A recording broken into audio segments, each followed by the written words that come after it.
Good morning, scholars. Hi, I'm happy to read with you again today. We are continuing to read our chapters book, Junie B. Jones and the Stupid Smelly Bus. Yesterday, we read chapters 1 and 2. We read about how Junie B. Jones met her teacher, Mrs., and how she got on the bus for the first time on the first day of kindergarten. Today, we're going to be reading chapters 3 and 4. Chapter 3, The Stupid Smelly Bus. And chapter 4, Me and Lucille and some other kids. As we read, we're going to use our strategy. Read, stop, and think. When we read, stop, and think, we're going to make inferences to figure out the main idea about the story.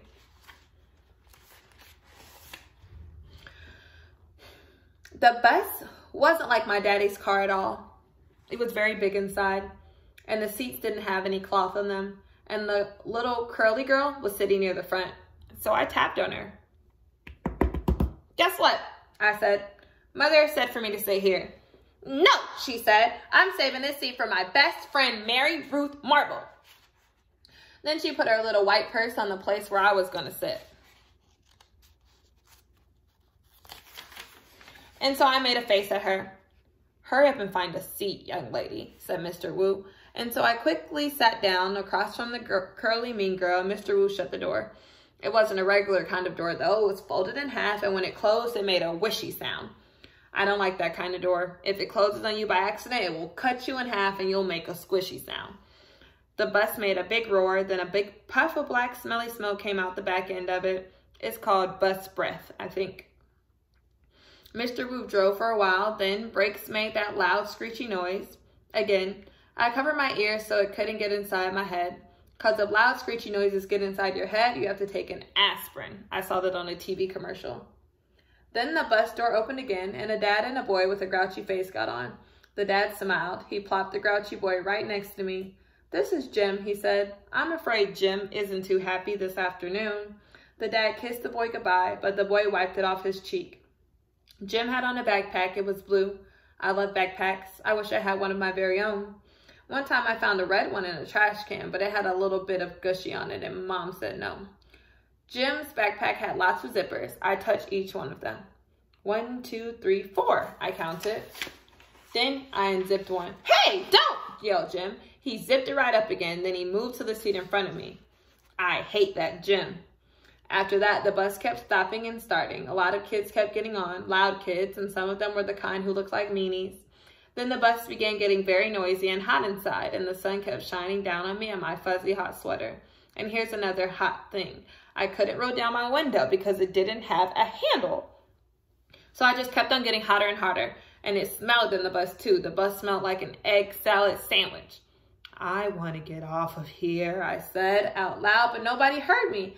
I hate it here in this stupid smelly bus. Then my eyes got a little bit wet. I wasn't crying though, because I'm not a baby, that's why. And after that, my nose started running. Only the bus didn't have a glove compartment, which is where you keep the travel tissues, of course. So I had to wipe my nose on my fuzzy pink sweater sleeve, and I stayed on the bus for about an hour or 3. Finally, I saw a flagpole in a playground. That means I was at kindergarten. Then Mr. Wu drove the bus into the parking lot and stopped. I jumped up very fast because all I wanted to do was get off that big, stupid, smelly thing. Only guess what?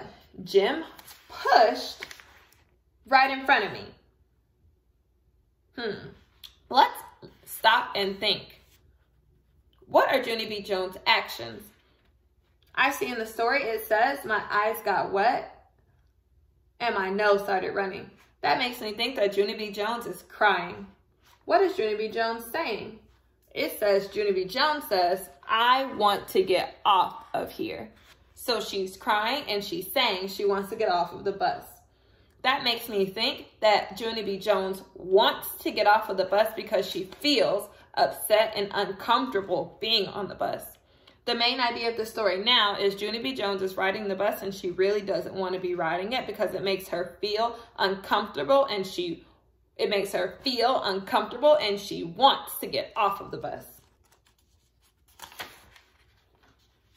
Thank you for making that inference with me. The curly mean girl pushed in front of me too, and the people started squishing me real tight. So I pushed them away, and they pushed me right back. That's when I fell down, and a big foot stepped on my skirt that looks like velvet. Stop it, I yelled. Then Mr. Wu hollered, hey, hey, hey! And he picked me up, and he helped me off the bus. Mrs. was waiting for me, just like my mom said. Hi, I'm glad to see you, she called. Then I ran over to her, and I showed her the big footprint on my skirt that looks like velvet. Yeah, only look what happened. I got stepped on, so now I'm soiled. Soiled means dirty.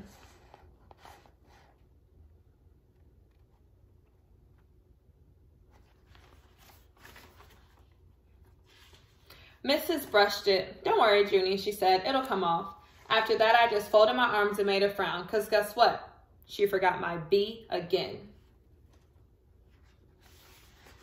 Now you have to think, why doesn't Junie B. Jones like the bus? Why doesn't Junie B. Jones like the bus?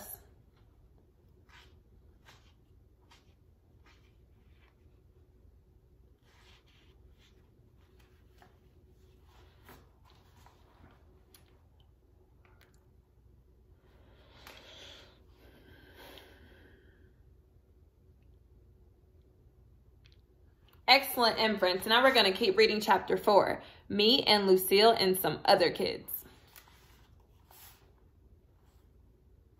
Some of the other bus kids turned out to be in my class too. One of them was that Jim. That Jim I hate.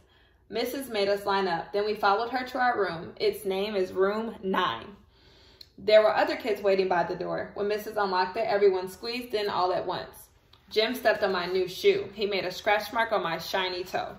The kind of scratch that licking won't fix. Hey, watch it, you dumb Jim, I hollered at him. Mrs. bent down next to me. Let's try to use our quiet voices while we're in school, she said. I nodded nicely. I hate that Jim, I said in my quiet voice. After that, Mrs. clapped her hands together very loud. I want everyone to find a chair and sit down as fast as you can, she said. That's when I ran to the table with the red chair. Only guess what? There was already someone sitting there, a girl with little red fingernails. So I tapped on her and I said, I would like to sit there, I think. No, she said, I'm sitting here. Yeah, only I already picked that chair out, I told her, and asked my mom if you don't believe me. But the girl just shook her head no, and then Mrs. clapped her loud hands again and said, please find a seat. And so then I had to quick sit down in a stupid yellow chair, the same stupid color as the stupid yellow bus. After that, Mrs. walked to a big closet in the back of the room. It's called the supply closet. She got out boxes of new pointy crayons and some white circles, and she passed them out, and we had to print out our names on the circles and pin them to our fronts. It was our very first work. If you need help spelling your name, raise your hand, said Mrs.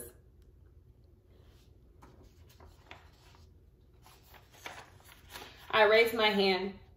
I don't need help, I told her. Grandma Miller says I write beautifully. I used red, and then a mistake happened. I made my Junie too big, and there wasn't any room for my B. And so I had to squish it very teeny at the bottom. I hate this stupid dumb circle, I hollered. Mrs. made the shh sound and gave me a new one. Thank you, I said nicely. Grandma Miller says I write beautifully. The girl with the little red fingernails was faster than me. She showed me her circle and pointed to her letters. Lucille. That spells Lucille, she said.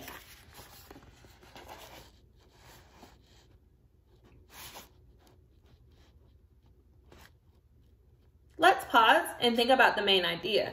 What's the main idea now? Let's first think about Junie B. Jones' actions. Junie B. Jones is coloring, writing her name. She made a mistake while she was writing her name. She said, I hate this stupid dumb circle. Those are her words. And her teacher gives her a new button.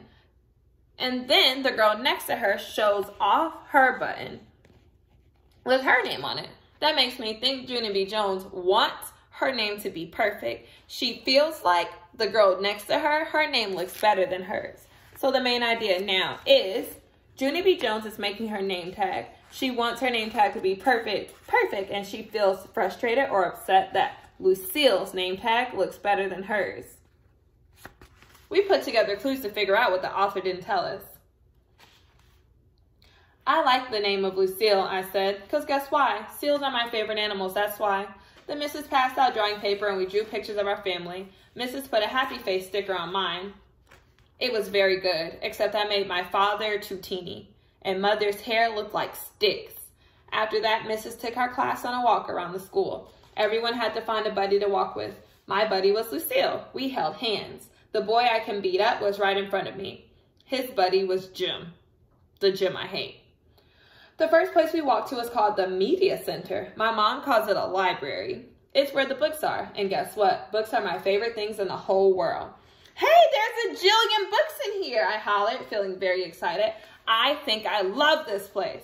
The librarian bent down next to me. She said to use my quiet voice. Yeah, only guess what? Right now, I just like the kind of books with pictures. But Mother says when I get big, I'm going to like the kind with just words. And also stewed tomatoes. The boy I can beat up said, shh, I made a fist at him. Then he turned around. After that, we went to the cafeteria. The cafeteria is where kids eat lunch. Except not when you're in kindergarten.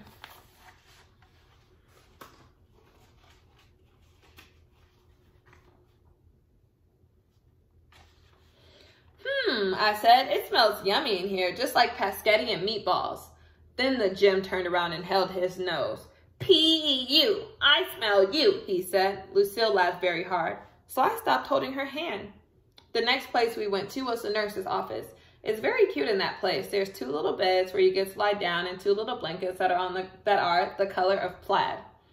One nurse doesn't look like a nurse. She doesn't wear white clothes and white shoes. Our nurse is just a regular color. Lucille raised her hand. My brother said that last year he came here and you let him take off his shoes. And he got a drink of water and just his socks.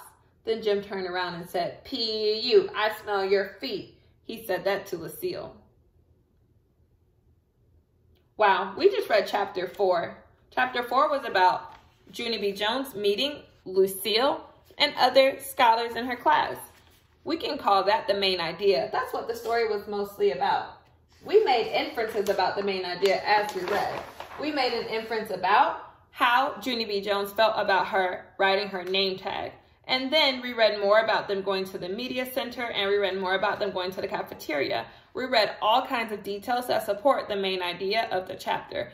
You get to reflect, make some inferences, and answer some questions of your own to help you understand the main idea of chapters 3 and 4. Thanks for reading!